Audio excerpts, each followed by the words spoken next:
За сайн байцгаана уу. За өнөөдөр Монгол хүмүүрийн унших ёстой дэлхийн асар том агуу их түүхийг агуулсан Монголын нууц товчийг хамтдаа сөхөх болно. За тэгээ мэдээж бүрт Чоноос эхлээд Бат цагаан, Хорайчир мэрэг ингээл яваалаа. За тэрний хүүхэд энэ хүүхэд тэрнээс тэр гарсан тэр ингэсэн тэгсэн гэл ингээл явуулах юм бол энэ бол за тэгэл ер нь бол нэлээд уйдгартай болох бах. За тэгээ мэдээж шууд гол түүх рүүгээ орцгоё. Сонирхолтой болгоод ийм сонирхолтой маягаар ярих болно. Тэг бичлэгээ дуустал нь үзээрэй. Тэг түүх рүүгээ орцгоё. За тэгээ түүхөө бол Дуваа сохор Добоо мэргэн гэж хоёр хүнээс эхэлж ярив. Яг тэрний өмнөх бол тэрний хүүхэд ингээд энэний хүүхэд гээд ингээд салбарлаад ингээд ургийн мод ингээд яваад байгаа ш. Тэрийг ярих юм бол за нэлээд залхас юм болох байх. Тэгээ Дуваа сохор маань бол Магна дундаа ганцнуудтай 3 нүүдлийн цаадгыг хардаг. Одоогор бол ер нь бол нэг хөөцсөн дрон ер нь амьд дуран л байгаа байхгүй. Тэгээ Дуваа сохор маань нэг өдөр ингээд уулын орой дээр дуран тавиа байжсэн чинь нэг айл нүгэ явж. Тэгсч за тэр нүүжөө айлын урд нэг хүний ихнэр болоог бол нэг хөөрхөн охин байна. Тэрийг дүү Добоо мэргэн чамд өгье. Хүний ихнэр болоогүйх юм бол дүү Добоо мэргэн чамд ингэж ихнэр болгож өгье гэж хэлээд. Давхад очисон нөгөөх маань нөгөө алдарт алунгой их маань энэ байсан байгаа юм. За тэгээд мэдээж хүний ихнэр болоогүй. Тэгээд алунгой ихийг Добоо мэргэнтэй суулгасан. Добоо мэргэн алунгой их хоёрын дундаас бэлгүүнүүтэй гэж хоёр хүүхэн төрж гарсан байгаамаа. За тэгээд Добоо мэргэн маань нас барсны арадаас алунгой ихээс Буха хатагийн Бухатус алчи Бодончор Монхог гэсэн 3 хүүхэн гарсан байгаа. За тэнгүүд бэлгүүнүүтэй хоёр маань хардаж эхлэв ш тань. Аав өнгөрч гисэн эрэгтэй хүн байхгүй.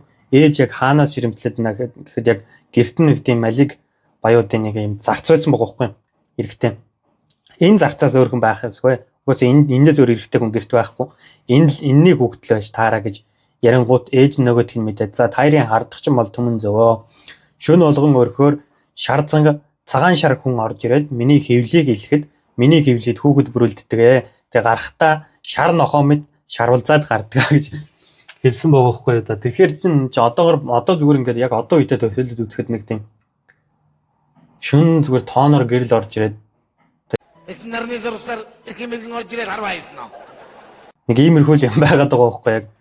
Тэгэнгүүт нөгөө хоёр маань одоо ингээд та хоёр одоо ингээд та нар ингээд хоорондоо нэг ихээс төрсэн хүүхдүүд ингээд хагаралдаж болохгүй гэдэг нөгөө алдар 5 сумны маань түүх энд явж байгаа. За тэрийг яриад явах уу гэж тэрийг бүгдээрээ мэдж байгаа бах. Яа тэгээд нөгөө нэг гэрлэнээс төрсэн 3 хүүхдийн хамгийн бага нь Бодончор Монхог байгаа шүү дээ. Нэг өдөр алунгой их маань бурхан болсноор дөрвөн ах нь ингээд хамаг юмнуудаа хувааж яваад Бодончор Монхыг заад нөгөө энэ нэг тэнийг амтэн зүгээр одоогор бол тэгэл аав ээжийнхээ үлдээсэн байрыг зүгээр ингээд ах нар нь хувааж авснаа дүүгээ зүгээр подвол амьдраа гэж хөөжж байгаа байхгүй хоёроос. За тэгээ Бодончор Монхог маань гол дагаад ер нь харцах шуугаар галуу нугас бариулж идэ тэгээд амьдар тэгээд нэг хэсэг байжсэн чинь нэг өдөр яг нөгөө төнгөлөг горх руу нүүжсэн айлд очиж айраг цагаа уугаад ингээд суучаад буцаж агаад ахтаа том ах нэр даралдаа том ахтагаа буцаж явж байгаа. За ахаа тэнд нэг ийм эзэнгүү нэг ийм хавтгаа айлууд байна. Тэрийг ингээд очиж бүгдээрээ эзэлж авъя гэдгсэн. Нөгөө нэг нөхөрч бас ийм ухаан бол бас амар байсан мөн. За тэгээ ах нартайгаа нийлээд бүгдээрээ очиод нөгөө нэг айл төнгөлөг горхын дагуу буусан нөгөө айлуудыг эзэлж аваад зарцаа болгоод авчиж байгаа байхгүй да. За тэгээ дахиад хэдэн удаа салгасаад Есүгөө Баатар руу оръё. За тэгээ Есүгөө Баатар гарч ирж байгаа. Есүгөө Баатар шуучилж яваад Олхнууд аймгаас бэр буулгаад явж исэн Мэргэд аймгийн Ихчлээдүүтэй тааралдж байгаа. Ихчлээдүүтэй тааралдаад тэргийг нь ингээд хөсгийн сөхөж харсан чинь дотор нь ингээд амар хөөрхөн юм хатан сууж байгаа байхгүй. Тэр маань нөгөө өвлөн их маань. За тэгэнгүүт гэртээ шууд хурж ирээд ах トゥ хоёроо дагуулж очиод нөгөө нэг Ихчлээдүүг хөөж явуулаад өвлөн ихийг булаагаад авч байгаа. Тэнгүүд өвлөн их ингээд ойлаад за миний эр жилээдүү хээр талд өлсөж явах юу болов энэ төр гэл нэг юм уянгалсан шүлгийн мөртөд одоо явж байгаа байхгүй. За тэгэнгүүт өвлөн ихээ за тэгээ нөгөө Есүг Баатар за олон юм яриад явах шууд манад очи миний ихнэр бол гэл гэллэгөө дагуул явчих.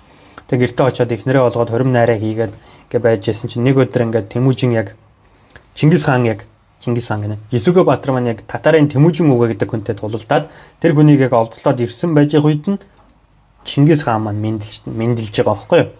Тэгээ мэндлэхдээ гартаа шагаан чинээ нөж атгаж төрсөн гэж байгаа. Шагаа гэдэг чинь шагаа ч одоо баг иншгэл гинжээтэй юм байгаад байгаа шүү. Тэгээд шагаан чинээ нөж атгах хүүхдийн гарчин жижигхэн шүү дээ.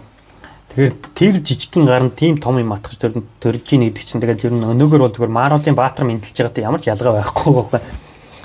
Тэнгүүд яг Татарын Тэмүүжин үгээтэй тулалдаж байхад тохиолдовгээд Тэмүүжин гэдэг нэр хайрлаж байгаа байхгүй юу. За тэгээд Тэмүүжин бол бага наснасаа ингээд хээр талд ангороо хийж явж байгаа 9 настайдаа аавыгаа дагаад аав нь Тэмүүжин одоо ингээд баруун төгөр Тэмүүжин одоо эхнэр авч өгөө ингээд хүнтэй сүү тавиулъя гэж явж байгаад Хонгородын дээс эцэн гэдэг хүнтэй таарад тэрний охин Бөртүжинтэй сүү тавиулж байгаа. 9 настай Тэмүүжин хүүхдийг тэнд Бөртүжинтэй сүү тавиулаад Хонгородын дээс эцэн үлдээчээд Эсүгөө Баатар маань буцаж явах замдаа татарын нэг хөрмөн дээр таарад буугаад тэнд цайлсан чинь татарууд тэнд нь ид жуух юмд нь хор хийгээд хорлжж байгаа байхгүй юу. Тэгэл гэрлүүгээ харж явах замдаа би энэ модож явсаргаал гэртээ очиж байгаа байхгүй юу. Нөгөө талд нутгийн амар дайчин чинь дайн хийж явж байгаа зүгээр өлсөндөө нэг айлд орцоо суугаал тэгэл эдсэн идэнээсээ хордоол нас орчиж байгаа байхгүй. Тэгэл миний хажууд хэн байна, ойр хавьд хэн байна гингүүд Минлэг эцэг гэдэг хүн тэндээс дуугарж байгаа. За би байна гэд Минлэг эцэг чи сонсоо. Миний хүү Тэмүүжинг яаралтай явж авчирээ.